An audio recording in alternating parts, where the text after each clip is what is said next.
विद्यार्थी मित्रांनो नमस्कार. आज आपण प्रकरण 7वे 11वीचे जे प्रकरण आहे इयत्ता 11वी प्रकरण 7वे हिंदी महासागर तटरचना आणि सामरिक महत्त्व यातील जो दुसरा मुद्दा महत्त्वाचा आहे तो आज बघणार आहोत. त्यामध्ये या प्रकरणात आपण हिंदी महासागरातील तटरचनेबद्दल मागच्या लेक्चरला अभ्यास केलेला आहे. आज आपण हिंदी महासागरातील तापमान आणि क्षारतेचे वितरण याविषयी अभ्यास करणार आहोत.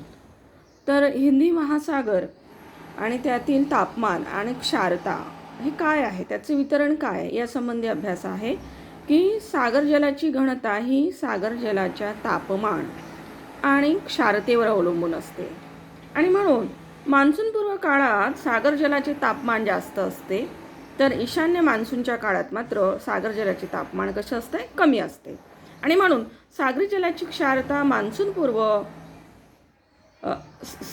जलाची क्षारता अरबी समुद्रात जास्त असून ती बंगालच्या उपसागरात कमी आहे.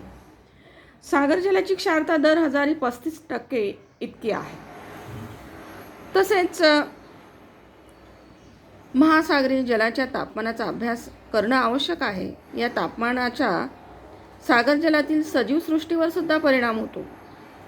समुद्रामध्ये असलेले जे काही सजीव आहे किंवा जे काही प्राणी आहे त्यांच्यावर या तापमानाचा परिणाम होत असतो आणि म्हणून सागरी जलाच्या हालचालीसाठी सागर जल आणि तापमानातील फरक हे पूर्ण कारणीभूत असतात आणि म्हणून याशिवाय सागर जलाची घनता ही सागर जलाच्या तापमान क्षारतेवर अवलंबून असते.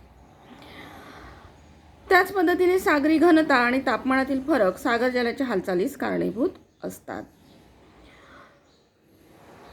यामध्ये मान्सूनपूर्व काळात जेव्हा उन्हाळ्यातील अयन दिन जवळ येत असतो तेव्हा सागर जलाचं तापमान वाढू लागतं. साहजिकच आहे की उन्हाळ्यात तापमान वाढलेलं असतं. तसंच विषुववृत्ताजवळ म्हणजे दिलेल्या नकाशामध्ये दिलेलं आहे बघा की दक्षिण भागात ते जास्त असते. नैऋत्य मान्सून स्थिरावल्यावर अरबी समुद्र मोसमी वाऱ्याच्या प्रभावाखाली आल्याने तेथील जलाचं तापमान कसं होतं, पाण्याचं तापमान कमी होतं आणि म्हणून या तापमानाच्या आकृतिबंधास बदल होतो. ईशान्य मान्सूनच्या काळात हिवाळ्यातील अयन दिन जवळ येत असतो. यावेळी तापमान कमी होऊ लागते आणि बंगालच्या उपसागराच्या उत्तर भागात तापमान 24°C आसपास असते. त्यानंतरचा मुद्दा आहे ते म्हणजे हिंदी महासागरातील क्षारता. हा जो प्रश्न आपल्याला शॉर्ट नोट म्हणून विचारू शकतात की हिंदी महासागरातील क्षारतेबद्दल शॉर्ट नोट किंवा टिपा लिहा, तर यासंबंधी उत्तर आपल्याला सांगता येतं किंवा त्याविषयी माहिती लक्षात घेता येते की पॅसिफिक आणि अटलांटिक महासागरापेक्षा हिंदी महासागराच्या क्षारतेत मोठी भिन्नता आढळते. त्यामध्ये की 0° ते 10° उत्तर अक्षवृत्ताच्या दरम्यान क्षारता 35% इतकी आहे. म्हणून बंगालचा उपसागर आणि गंगा नदी यातून पाण्याचा येणारा प्रचंड विसर्ग तसेच द्वीपकल्पीय नद्यांमधून येणारा विसर्ग या समुद्रातील क्षारता कमी होण्यास मदत होते. त्याचबरोबर बंगालच्या उपसागरात 33.5% इतकी क्षारता आढळते आणि बंगालच्या उपसागरापेक्षा अरबी समुद्रात पाण्याची क्षारता जास्त आहे. कारण की थर व इराणच्या वाळवंटामुळे बाष्पीभवन जास्त होतं व गोड्या पाण्याची कमतरता यामुळे क्षारता जास्त आढळते. तापी नदी आहे, नर्मदा नदी या नद्या वगळता मोठ्या नद्या या समुद्राला मिळत नाहीत आणि अरबी समुद्राची क्षारता दर हजारी 37% इतकी आहे. ऑस्ट्रेलियाच्या पश्चिम किनाऱ्यावरील कोरड्या हवेमुळे तेथील सागर जलाचं तापमान जास्त आढळतं. त्याचप्रमाणे भारतातील नैऋत्य मान्सूनच्या काळात सुद्धा क्षारता कमी होत असल्याचं आपल्याला दिसून येतं. तर अशा पद्धतीने आपल्याला हिंदी महासागराची क्षारता याबद्दलचं स्पष्टीकरण सांगता येते. त्यानंतर नवीन जो मुद्दा आहे, आता तुम्हाला पुस्तकामध्ये बरेचसे काही गोष्टी सांगितल्या आहे की सांगा, पाहू किंवा जरा डोके चालवा किंवा करून पहा. हे जे ब्रॅकेटमध्ये दिलेलं आहे हे आपल्याला अभ्यासायला नाही आहे ह्या वर्षी, कारण कोरोनामुळे थोडा अभ्यासक्रम कमी करण्यात आलेला आहे म्हणून ते आपण तेवढं लक्षात घ्यायचं नाही आहे. त्यानंतरचा जो नवीन मुद्दा आहे की हिंदी महासागरातील सागरी प्रवाह. आता सागरी प्रवाह याविषयी हिंदी महासागरात सागरी प्रवाह की शॉर्ट नोट म्हणून सुद्धा विचारू शकता आपल्याला, किंवा त्याविषयी आपण अभ्यास करू शकतो की हिंदी महासागरातील पाण्याच्या प्रवाहाचा आकृतिबंध हा पॅसिफिक व अटलांटिक महासागरातील आकृतिबंधापेक्षा खूपच वेगळा आहे आणि म्हणून मान्सून वाऱ्याचा प्रभाव उत्तर हिंदी महासागरातील प्रवाहावर स्पष्ट दिसून येतो. त्यामुळे महासागराच्या एका भागातून दुसऱ्या भागाकडे उष्णतेचं वहन करण्याचं कार्य आहे आणि या प्रवाहामधून वाहणाऱ्या पाण्याच्या तापमान स्थितीनुसार त्याचे शीत आणि उष्ण प्रवाह असे वर्गीकरण केले जाते.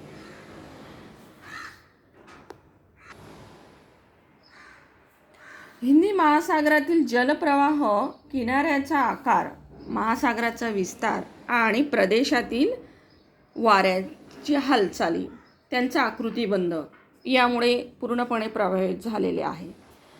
तसंच उत्तर विषुववृत्तीय प्रवाह हा दक्षिण विषुववृत्तीय प्रवाहाच्या मानाने क्षीण आहे.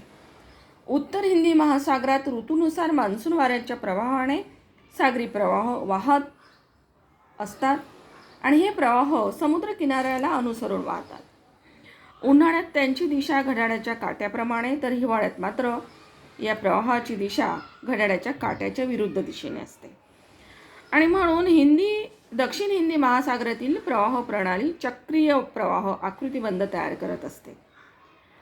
या चक्रीय आकृतिबंधाच्या दोन प्रमुख भुजा आहेत. पहिलं म्हणजे दक्षिण विषुववृत्तीय प्रवाह आणि दुसरं म्हणजे पश्चिम प्रवाह.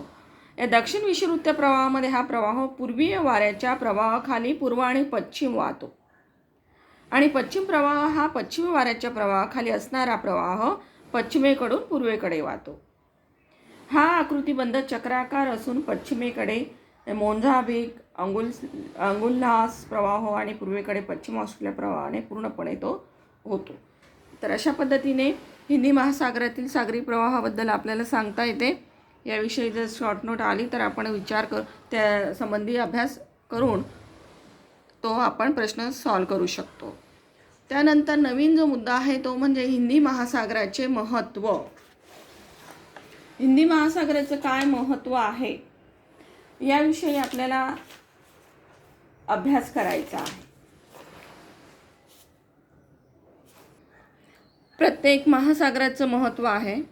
जसं पॅसिफिक महासागर आहे नाही का, नंतर हिंदी महासागर आहे, आर्टिक महासागर आहे, अटलांटिक महासागर आहे.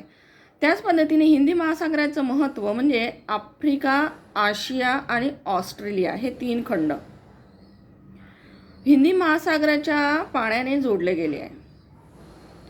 हा महासागर आशियातील काही मोठ्या अर्थव्यवस्थेचा एक आधार आहे आणि म्हणून ही एकच वस्तुस्थिती आपण या महासागराचं आर्थिक आणि राजकीय महत्त्व त्या ठिकाणी खूप आहे.